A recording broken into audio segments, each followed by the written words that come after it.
ನಮಸ್ಕಾರ. ನಾನು ಶ್ರೀದೇವಿ ಲದ್ದಿಮಠ್, ಸರ್ಕಾರಿ ಪ್ರೌಢಶಾಲೆ ಧಾರವಾಡ ಆರ್ ಎನ್ ಶೆಟ್ಟಿ ಕ್ರೀಡಾಂಗಣ ಆವರಣ ಇಲ್ಲಿ ಮುಖ್ಯ ಶಿಕ್ಷಕಿಯಾಗಿ ಕಾರ್ಯನಿರ್ವಹಿಸ್ತಾ ಇದ್ದೀನಿ.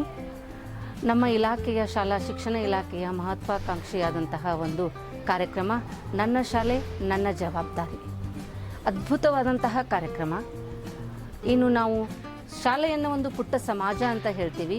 ಈ ಪುಟ್ಟ ಸಮಾಜದಲ್ಲಿ ಕಲಿತು ನಾವು ಸಮಾಜಕ್ಕೆ ಹೊರಗೆ ಹೋದಾಗ ನಾವು ಶಾಲೆಯನ್ನು ಮರೆತು ಬಿಡ್ತೀವಿ. ಹಾಗಾಗಿ ನಮ್ಮ ಜವಾಬ್ದಾರಿಯನ್ನು ನಾವು ನೆನಪಿಸ್ಕೊಳ್ಬೇಕಾಗ್ತದೆ. ಶಾಲೆಯಿಂದ ನಾವೆಲ್ಲವನ್ನೂ ಪಡೆದುಕೊಂಡಿರ್ತೀವಿ.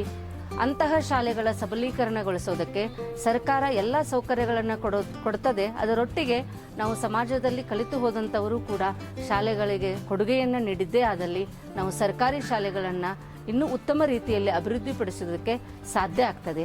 ಹಾಗಾಗಿ ಇಲಾಖೆಯಲ್ಲಿ ಎಲ್ಲ ಶಾಲೆಗಳಲ್ಲಿ ಹಳೆ ವಿದ್ಯಾರ್ಥಿಗಳ ಸಂಘಗಳನ್ನು ರಚನೆ ಮಾಡಿದ್ದಾರೆ. ಆ ಸಂಘಗಳ ಮೂಲಕ ಶಾಲೆಯಲ್ಲಿ ಅವಶ್ಯಕತೆ ಇರುವಂತಹ ಮೂಲಭೂತ ಸೌಕರ್ಯಗಳನ್ನೊಳಗೊಂಡು ಎಲ್ಲವನ್ನ ನಾವು ಅನುಕೂಲಿಸಿಕೊಳ್ಳೋದಕ್ಕೆ ಸಾಧ್ಯ ಆಗ್ತದೆ. ನಮ್ಮ ಶಾಲೆಗೆ ಸುಮಾರು 4 ಲಕ್ಷ ಅಂದಾಜಿನಲ್ಲಿ ಈ ಒಂದು ವೇದಿಕೆಯನ್ನು ನಿರ್ಮಾಣ ಮಾಡಿಕೊಟ್ಟಿದ್ದಾರೆ. ಅದರೊಟ್ಟಿಗೆ ವಿದ್ಯಾರ್ಥಿಗಳಿಗೆ ಶುದ್ಧ ಕುಡಿಯುವ ನೀರಿನ ಘಟಕವನ್ನು ನಿರ್ಮಿಸಿಕೊಟ್ಟಿದ್ದಾರೆ. ಅದರೊಟ್ಟಿಗೆ ಸಾಕಷ್ಟು ನೋಟ್ಬುಕ್ಗಳಿರಬಹುದು, ಪ್ಲೇಟ್ಸು, ತಟ್ಟೆಗಳು, ಕಂಪ್ಯೂಟರ್ಸು, ಈ ರೀತಿ ಹಲವಾರು ಕೊಡುಗೆಗಳನ್ನು ನೀಡುವುದರ ಮೂಲಕ ಸರ್ಕಾರಿ ಶಾಲೆಗಳನ್ನು ಸಬಲೀಕರಣಗೊಳಿಸುವಂತಹ ಕಾರ್ಯವನ್ನು ನಮ್ಮ ವಿದ್ಯಾರ್ಥಿಗಳು, ಹಳೆಯ ವಿದ್ಯಾರ್ಥಿಗಳು ಮಾಡ್ತಾ ಇದ್ದಾರೆ. ಅದರೊಟ್ಟಿಗೆ ಕಾರ್ಯನಿರ್ವಹಿಸುವಂತಹ ಶಿಕ್ಷಕರು ಕೂಡ ಶಾಲೆಗಳಿಗೆ ವಿವಿಧ ಕೊಡುಗೆಗಳನ್ನು ನೀಡುವುದರ ಮೂಲಕ ತಮ್ಮ ಜವಾಬ್ದಾರಿಯನ್ನು